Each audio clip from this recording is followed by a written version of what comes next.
शेतकरी मित्रांनो नमस्कार. गन्ना मास्टरच्या यूट्यूब चॅनलमध्ये आपल्या सर्वांचं स्वागत आहे. आज या जमिनीमध्ये ज्या आपण उभा आहे त्या जमिनीमध्ये आपण आज गव्हाची पेरणी करतोय. गव्हाच्या पेरणीचा कालावधी तसा 15 नोव्हेंबरपर्यंत असतो एक्झॅक्ट कालावधी, आणि 15 नोव्हेंबर नंतर लेट जी गव्हाची पेरणी होती ती जवळपास 15 डिसेंबरपर्यंत पण आपण गव्हाची पेरणी करू शकतो. या कालावधीमध्ये थोडंसं उत्पादनात कमी येते, कारण थंडी कमी होते, टेम्परेचर कमी वाढायला चालू होतं. पण आता काही कंपन्यांनी अशा व्हरायटी काढलेल्या आहेत की ज्या व्हरायटी उष्णतेमध्ये सुद्धा तग धरतील, म्हणजे लेट पेरणीला सुद्धा चालू शकतील.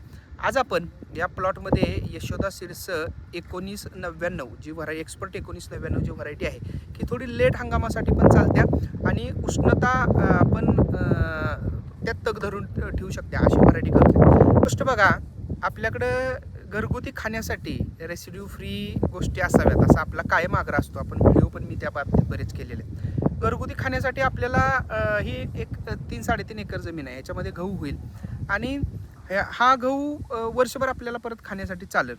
चपाती पोळी देखील या गव्हाची चांगली होत्या.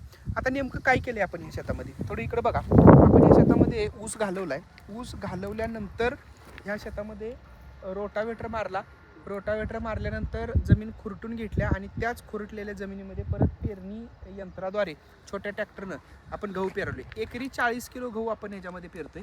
त्याच्यासोबत 1.5 बॅग 20-20-0-13 पेरलेला आहे. तणांचा बंदोबस्त करण्यासाठी आत्ता आमचा थोडी ही चर्चा झाली की आधी तणनाशक मारावं का काय करावं. गहू त्या थोड्या द्विधा मनस्थितीत आहे. रान तणाचं आहे.